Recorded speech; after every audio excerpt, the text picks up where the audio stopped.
বন্ধু কিছুদিনের ভিতরে আমার তরফ থেকে তোদের কাশ্মীর ঘুরে নিয়ে আসমু। তাই? তোদেরকে নিয়ে একটা বাজেট রাখছি 2 লাখ টাকা।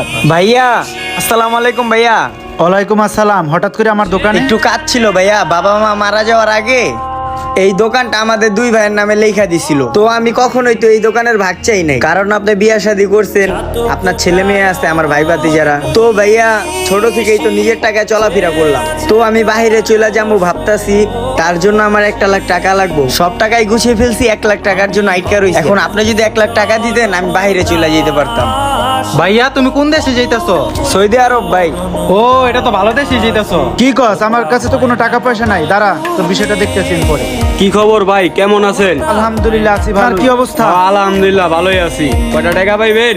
একবারে ফোন দিতে দিতে পাগল বানায় আলাইছে। এই টাকার লেগা ঠিক মতো ঘুমাইতে দেন না। এলন আপনার টাকা, এই যে টাকাটা আনছি, আপনার টাকাটা আপনি বুঝ জ্বলন। টাকা বুঝে পাইছি, ঠিক আছে ভাই। আরে ভাই বহেন যায়েন না, দুগা আলু ভর্তা দিয়ে ভাত খাই যাবেন না দুপুর না ভাই, আমি কিছু খাম না, জায়গা আমি। তোর জানি কি আমার 1 লাখ টাকা লাগবে। এই সময় আবার ফোন দিল কে? ও আমার বউ ফোন দিছে। হ্যাঁ জান বলো। ও আজকে তো আমাদের বিবাহ বার্ষিকী, এই দিনের কথা ভুলি নাই আমি, মনে আছে আমার।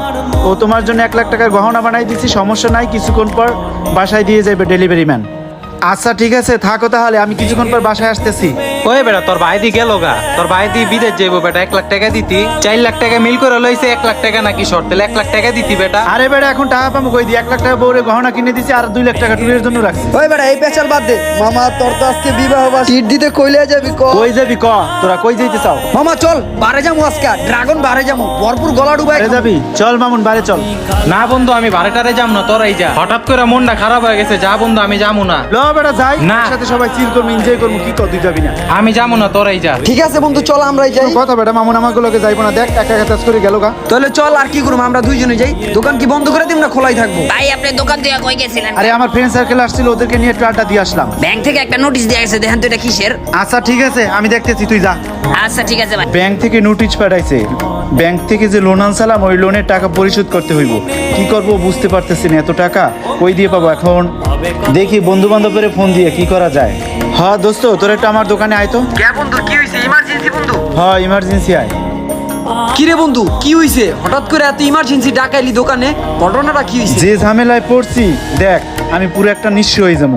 ব্যাংক থেকে যে লোন লইছিলাম না, ওই লোনের টাকা 10 দিনের ভিতরে পরিশোধ করতে হইব, না হয় এই ব্যাংক সব লই যাবে আমার দোকান। ব্যাংক থেকে নোটিশ দিছে, টাকা পরিশোধ না করতে পারলে দোকান সিল মাইরা দিব। এখন হন, তোর যে 5 লাখ টাকা আমি আগে দিছিলাম না, ওই 5 লাখ টাকা দে, আবার আমি তোরে পরে দিব। অনেক এই বিপদের সময় তুই যদি না দাস তাহলে কে দেবে ক?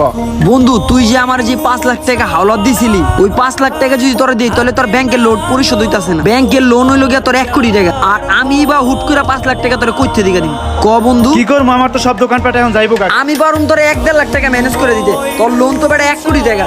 থাক বন্ধু, আমার একটু আবার ওই পার যাইতে হইব মাল কিনতে। ঠিক আছে বন্ধু থাক, তাহলে আমি যাই। এই বিপদের সময় আমি এতগুলো টাকা কই দিয়ে ম্যানেজ করবো? আর বন্ধু বান্ধব এই সময় সবাই পল্লী লইলো, টাকা নাই ওদের কাছে। বন্ধু আমার 5,000 টাকা দরকার, আমার ছেলেটা হাসপাতাল ইমার্জেন্সি ভর্তি আছে, 5,000 টাকার জন্য চিকিৎসা করতে পারতাছি। কি কস বন্ধু, পারবি না? আচ্ছা ঠিক আছে বন্ধু। বন্ধু মামুন ভালো আছোস? আরে বড় লোক মানুষ আমার দোকানে, আর তোর এই অবস্থা কে? পরিস্থিতি হয়ে গেছে তুই তো জানো। আর বিশেষ করে তো যারা আইসি, আমার যে ছেলেটা আছে না, ছেলেটা মেডিকেলে ভর্তি, এখন 2,000 টাকার জন্য আমার ছেলেটা ডক্টর দেখাইতে পারতেছে। বন্ধু তুই এটা কি কইলি? সামান্য 2000 টাকার লাগে আমার ভাতিজা অসুস্থ, তুই আমার একটা বার জানাইলো না। আজকে তুই কোনো টেনশন করিস না, আমি আমার ভাতিজার দায়িত্ব নিলাম। ডাক্তারের যাবতীয় যা ভাতিজারে সুস্থ করার লাগে যা লাগে যাবতীয় খরচ আমার। চল আয়, তুই কোনো টেনশন করিস না।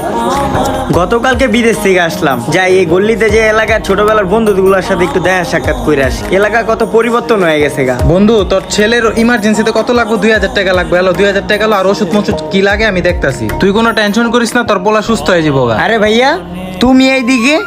আর ভাইয়া তুমি বিদেশ থেকে কবে আইলা? এই তো ভাই গতকালকে আসছিলাম, আর এখন ব্যাংকে থেকে কিছু টাকা তুলে নিয়ে আসলাম। তা বাদ দাও, তোমার এই অবস্থা কেন? ভাইয়া তুমি বিদেশ যাওয়ার পরে আমার ব্যবসাটা ধ্বংস হয়ে গেছে, আর এখন যাইতেছি তোমার ভাতিজা মেডিকেলে ভর্তি, আর মামুনের কাছ থেকে 2,000 টাকা নিয়ে এখন ওরে ডক্টর দেখাইতে যাইতেছি। কি বলো? আমার ভাতিজা ডাক্তারখানায় মানে, আর তুমি তার থেকে টাকা নিয়ে ওষুধ আনতেছো? আমার ভাতিজা অসুস্থ, যেই ভাতিজার জন্য কখনো তোমার ব্যবসায় অধিকার দেখাই নাই, আর সেই ভাতিজা অসুস্থ, আর এটা আমিই জানি না। তুমি একটাবার আমার বলতা তুমি বেইমান হইতে পারো, আমি তো বেইমান না। কোন হাসপাতালে আছে আমার নিয়ে চলো, আমি দেখতাছি কি হইছর। তুমি চলো। চলো আগে ভাতিজারে সুস্থ করি, তারপরে দেখতেছি ব্যাপার।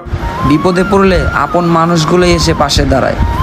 ভিডিওটি কেমন লাগছে সেটা কমেন্টে জানাবেন। আপনাদের এক একটি কমেন্ট আমাদেরকে নতুন নতুন ভিডিও বানানোর প্রতি ইন্সপায়ার করে। তো আপনারা যদি কমেন্ট করে বলেন তাহলে এটার দ্বিতীয় পার্ট আমরা নিয়ে আসবো। ধন্যবাদ।